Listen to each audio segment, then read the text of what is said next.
Bienvenue dans cette vidéo numéro 2 consacrée au principe de modélisation. Alors vous allez voir, ça va aller assez vite. On va apprendre dans cette vidéo à schématiser, à dessiner un schéma bloc et illustrer ça dans un exemple. Alors avant de rentrer dans le vif, définissons ce qu'est un modèle.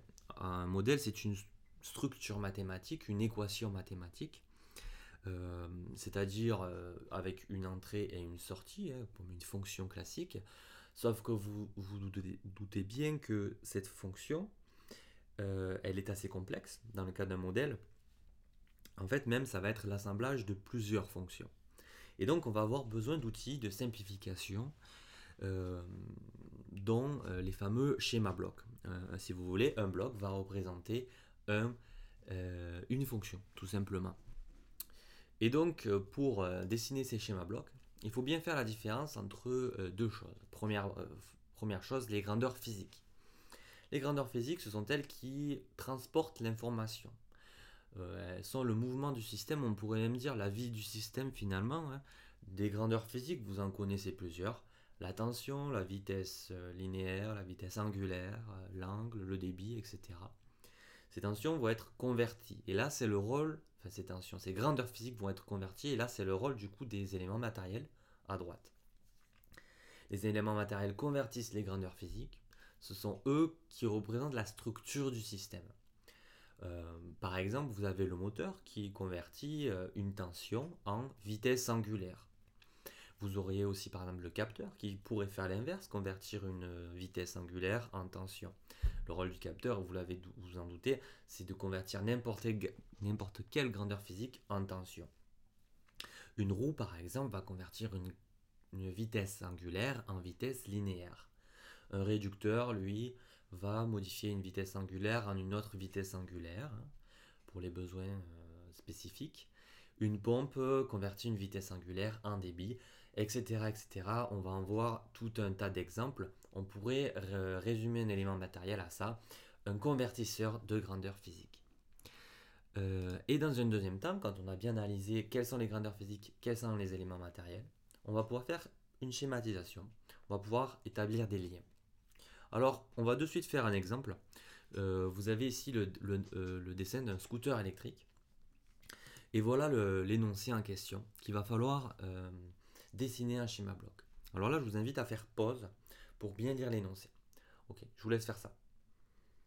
Ok, maintenant que vous avez bien lu l'énoncé, on va du coup faire ce que je vous ai expliqué, détailler les grandeurs physiques. Alors les grandeurs physiques, elles sont faciles à identifier puisqu'elles sont représentées, vous voyez, par des... Là, on a θ de t, um de t, etc., etc. Donc je les ai mis en rouge ici.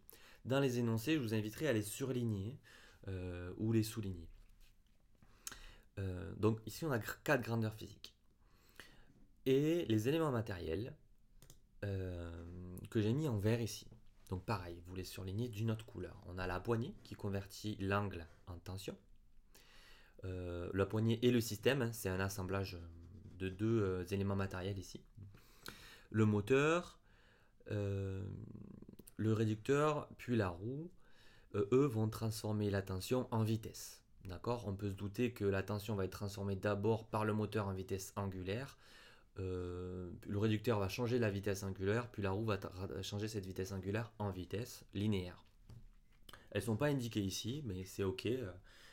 Il faut avoir une vue d'ensemble. Les perturbations seront rajoutées au moteur, je vais vous expliquer ça juste après.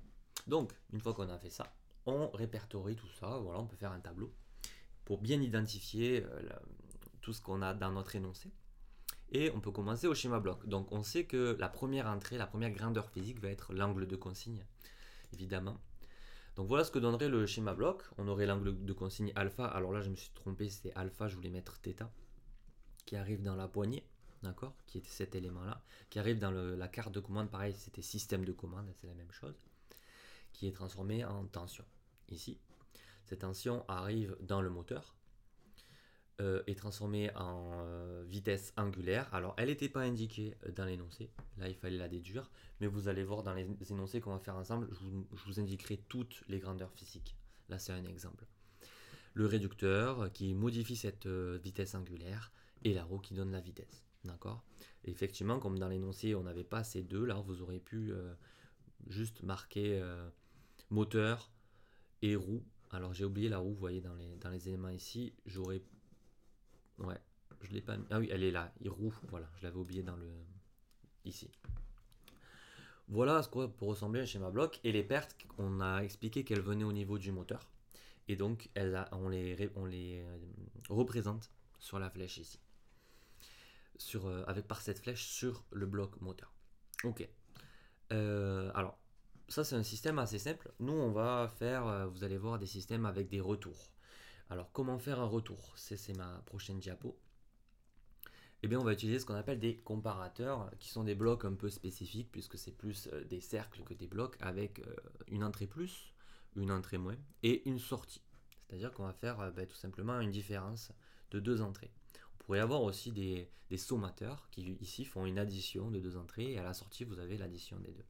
Nous, c'est plus les comparateurs qui nous intéressent. Et derrière les comparateurs, en fait, il y aura toujours un correcteur. Voilà.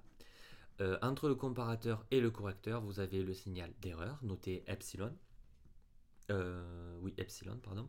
Et derrière le correcteur, généralement une tension. Cet ensemble de comparateurs plus correcteurs représente ce qu'on appelle le régulateur. Alors, comment ça va se concrétiser dans un schéma bloc? De cette façon, on a l'ensemble comparateur-correcteur qui est le régulateur. Puis ensuite, les divers éléments avec le capteur et le retour. D'accord? C'est toujours un comparateur, entrée plus, entrée moins sur le retour. Voilà, donc des fois dans les énoncés, vous pouvez avoir comparateur et correcteur. Des fois, vous pouvez avoir le mot simplement régulateur. Parfois, correcteur est modifié, on appelle ça correcteur, on appelle ça autrement. Vous allez voir, c'est pas très compliqué. On va faire des exemples. Vous allez faire un exemple dans le test. Donc, je vous laisse le faire. Merci pour votre écoute.